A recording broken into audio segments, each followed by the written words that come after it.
What do you think about the, regulation of porn in a state like Texas or, well, not really regulating porn. They're just making so you have to have an ID. What do you think about porn on the, male psyche now that it's so easily accessible? Do you think that it's affecting, you hear from kids like that men are like trying, they're more like trying to choke and have these like unrealistic expectations. What are your thoughts on that? I have so many thoughts. So I guess starting with the restriction, because it kind of is, because they know people don't want to give their, it's what do you call it? Biometrics. Yeah. So there you have to scan your face, and then some places are making you show a government issued ID. There have already been data breaches with that. So who's watching that? And then are they holding on to it? And then are they also like watching what you're watching, and then they're going to use it against you in some weird, it seems like a massive violation of the First Amendment. Privacy too. Right. That as well. And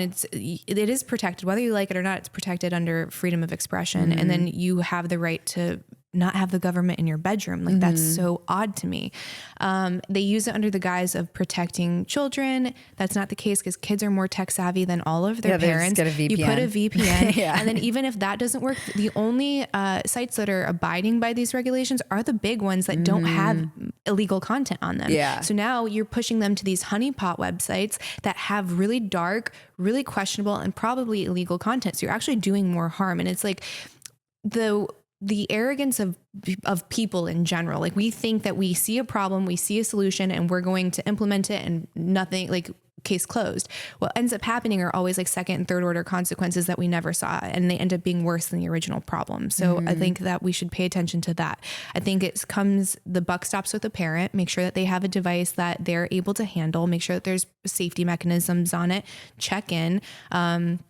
Going back to Europe, like they actually have PSA ads on regular cable reminding parents, like there's this one, it's these really two famous like German porn stars, and they come and they knock on the door and they're naked holding a laptop, and the parent opens and they're like, hello? And they're like, do you know where your kid is right now? And the mom's like, what? And they're like, he's up there. It's maybe a good time to talk to him about safe internet use. So like parents step up and take responsibility. No one is advocating for kids to watch this content. It is so dangerous, right? Like that you don't know what they're going to stumble upon. It's just inappropriate. So no, kids should not be consuming it.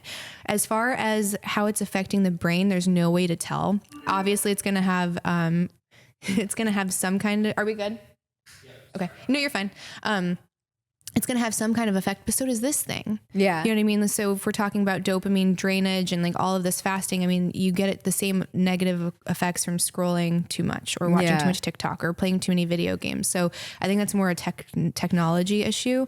And then they've tried to look at the brain before and after porn, but they can't do it because when they try to get all these 18-year-olds, everyone has watched it at least once. So if you look at how many people are actually having a problem with overconsumption, it's a single digit number. And that ends up being a lot of people when you consider it's hundreds of millions of visitors a day on just one platform like Pornhub. That is a lot of people. But if you say, well, most people can eat ice cream and it's not a problem, but there's this single digit number, we'll say 5% that overconsume and destroys their life, and they become morbidly obese and they get diabetes, and then that tail spins.